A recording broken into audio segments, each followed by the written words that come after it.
Au nom du Père et du Fils et du Saint-Esprit. Amen. La paix de Jésus soit dans votre maison, sa paix et sa joie. Alléluia. J'espère que vous allez bien. Nous lisons, comme je vous l'expliquais hier, sur la parabole du semeur. Eh bien, Jésus va nous faire l'explication. Mais les gens qui font la lecture du jour ne nous ont toujours pas donné l'explication. On l'aura certainement demain. Donc, continuons à méditer cela avec ce qui nous est donné aujourd'hui. Saint Matthieu chapitre 13, versets 10 à 17. Que ta parole, ô Jésus, rentre dans mon esprit, que ma bouche proclame ta parole et que mon cœur l'accueille. Amen. Alors ses disciples s'approchent et lui disent « Pourquoi leur parles-tu sous forme de parabole ?» Vous voyez, on y est. Donc, pourquoi leur parles-tu sous forme de parabole? Ça veut dire que Jésus parle à la foule, comme ça nous a été dit au verset 2. Mais c'est toute une foule qui s'assemble autour de lui. Donc, on revient donc à ce moment où les apôtres disent à Jésus, mais pourquoi tu parles par mystère? C'est bizarre ça, que tu t'adresses à la foule comme ça. Voilà. Alors, on reprend la lecture, et cette fois sans interruption. Versets 10 à 17. Alors ses disciples s'approchent et lui disent « Pourquoi leur parles-tu sous forme de parabole ?» Il leur dit ceci « À vous il a été donné de connaître les mystères du royaume des cieux, mais pas à eux. Car à celui qui a, on donnera, et il aura en abondance. Mais à celui qui n'a pas, on enlèvera même ce qu'il a. Voilà pourquoi je leur parle en parabole. Car ils regardent sans voir, ils entendent sans entendre, ni comprendre. À eux s'applique la prophétie d'Isaïe qui dit « Écoutez, écoutez donc sans comprendre. Regardez, regardez, toujours sans rien voir. Oui, ce peuple a la conscience endurcie. Leurs oreilles ne savent plus entendre, leurs yeux sont bouchés. Ils ont peur de voir de leurs yeux et d'entendre de leurs oreilles. Car alors leur cœur comprendrait et se convertirait, et moi je les guérirai. Mais vous, donc c'est Jésus qui reprend, mais vous, heureux vos yeux parce qu'ils voient, et vos oreilles parce qu'ils entendent.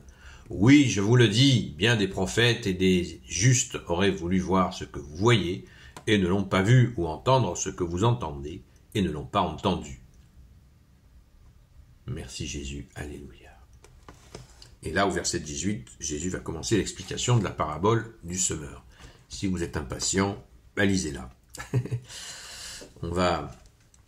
le moment est si important qu'on va rester sur cette lecture du jour sans rajouter l'explication de la parabole du semeur. Qu'est-ce qui se passe que Jésus parle ainsi des gens de cette foule, pourtant qui vient le voir? C'est curieux. Cette foule, donc d'Hébreux, ce sont des Hébreux qui... Jésus fait un diagnostic. Il fait un diagnostic de leur attitude. En lisant Isaïe, qui était un prophète qui est venu entre 700 et 800 ans avant la venue de Jésus. Vous voyez, rien n'a changé. Rien n'a changé. C'est le constat terrifiant. Rien n'a changé. Et Jésus explique cela.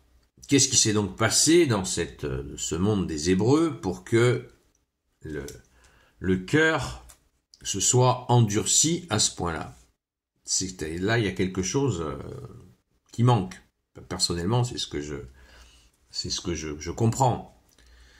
Malgré que, avec les événements que nous vivons en ce moment, notamment du côté Israël, ça peut donner quelques explications sur l'attitude qui consiste à ne pas changer. C'est effroyable. C'est effroyable. Car il y a une incapacité à accueillir l'amour de Dieu qui est là. Bien sûr, il y en a parmi eux qui l'ont retrouvé.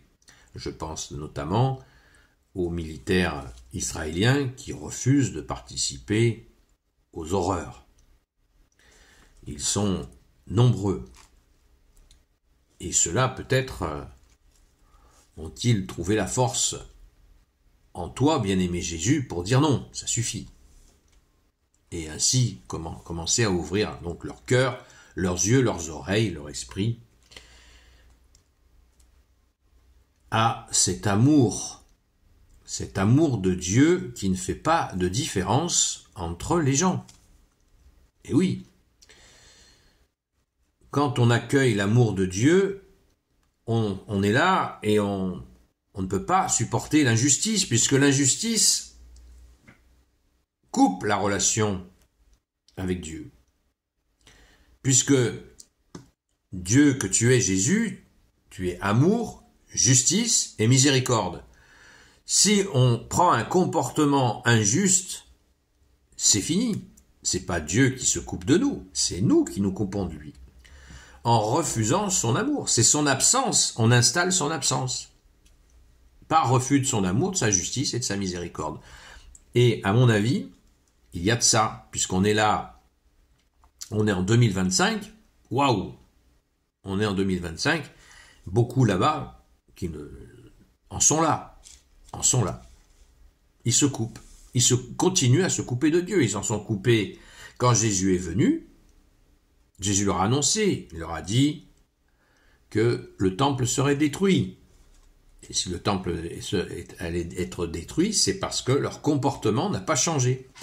Cette fameuse conversion n'a pas changé. Ils voulaient que Jésus leur donne le pouvoir sur toutes les nations. Ils le voulaient. Ils le voulaient sans se convertir. Ça ne marche pas. Vous n'aurez pas le pouvoir. Pas de conversion. Ça veut dire que vous ne serez pas sage. Vous serez même peut-être pire. Vous êtes peut-être même pire. Ils étaient peut-être même pire que l'occupant romain. Et ça, Jésus l'a vu. En direct. Et oui, certains seront choqués peut-être d'entendre cela, et pourtant, j'aimerais qu'on m'apporte la contradiction, parce que tout ce que il nous est dit dans cette lecture montre une impossibilité, il y a quelque chose, le bon Dieu a agi. Le Père a envoyé son Fils pour faire cesser cela, et envoyer la bonne nouvelle à toutes les nations. La bonne nouvelle, mais quelle est cette bonne nouvelle? C'est l'évangile, c'est l'amour de Dieu. C'est l'amour de Dieu restauré que, justement, ils n'ont pas voulu quand Jésus est venu. Pas tous. On ne met pas tout le monde dans le même sac, ça, c'est entendu. C'est même stupide de le répéter, mais je le dis parce que des fois, il y en a qui ont toujours un malin plaisir à dire qu'on met tout le monde dans le même sac. Ce qui n'est pas mon cas, ce qui est absurde. Tous les apôtres étaient juifs, la Sainte Vierge, notre mère, est juive, notre sainte patronne, Sainte Marie-Madeleine, est juive, donc il n'y a pas de problème. Il y en a qui ont compris, intégré cet amour, cette justice, cette miséricorde, le grand Saint Joseph qui aurait pu vivre dans les palais dorés de l'époque, qui a choisi de vivre pauvrement avec la Sainte Vierge et bien sûr notre Sauveur Jésus. Donc, il y a un problème. Il y a un problème. Et Jésus le dit. Justement, il le précise qu'il y en a qui ont compris, puisqu'il dit aux apôtres, verset 11, « À vous il a été donné de connaître les mystères du royaume des cieux, mais pas à eux, car celui qui a... » Après, il précise voilà, le don que c'est de cette connaissance. Beaucoup auraient voulu le connaître. Beaucoup auraient voulu. Verset 17, oui, je vous le dis, bien des prophètes et des justes auraient voulu voir ce que vous voyez et ne l'ont pas vu ou entendre ce que vous entendrez et ne l'ont pas entendu. Mais oui, ils ne l'ont pas entendu, ils ne l'ont pas vu, alors que justement, il y avait des justes, des prophètes, des gens de toutes sortes qui savaient que Jésus allait venir, que le Messie tant attendu allait venir, et ils auraient tant aimé le voir de leurs yeux, de l'entendre de leurs oreilles, le toucher, voir. Et ouais, ils auraient bien aimé, hein. Mais Jésus est venu au moment choisi par le Père. Voilà. Donc, qu'est-ce que Jésus est venu? et c'est ça le plus important, c'est la fameuse phrase de la Sainte Vierge Marie au moment du premier miracle du début de la vie publique de Jésus, qui déclare « Ils n'ont plus de vin ». La Vierge Marie, ainsi notre Sainte Mère, lance la vie publique comme elle a enfanté Jésus.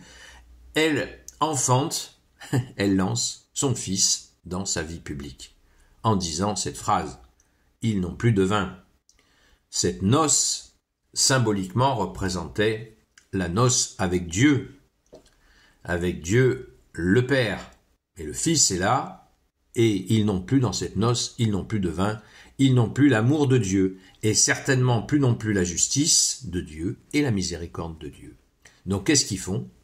Eh bien, ils sont sans amour, et Jésus vient et transforme l'eau en vin, c'est-à-dire qu'il va rétablir l'amour de Dieu.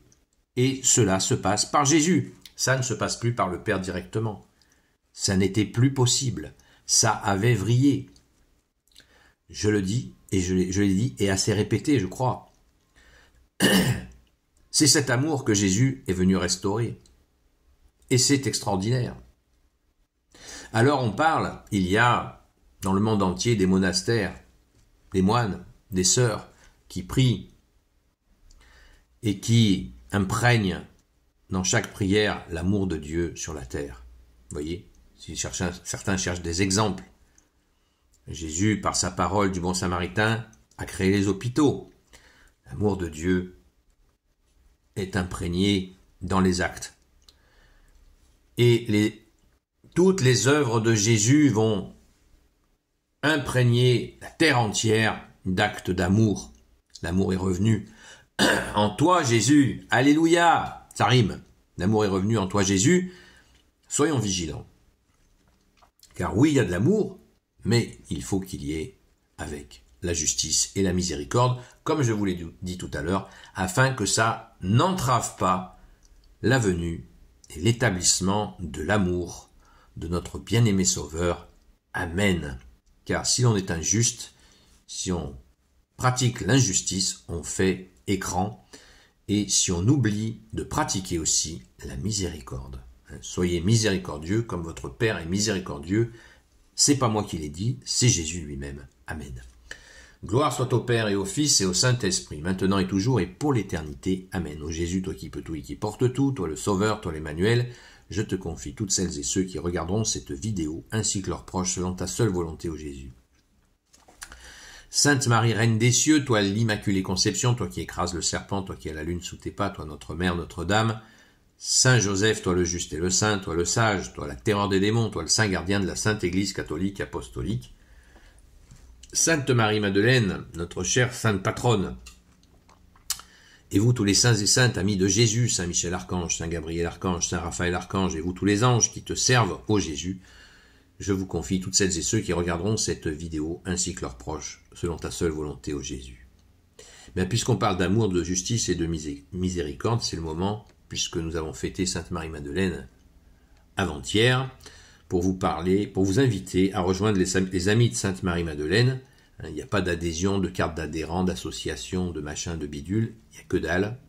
Il y a juste un souhait, si vous le souhaitez, de rejoindre les amis de Sainte Marie-Madeleine, afin de rentrer dans l'union de prière.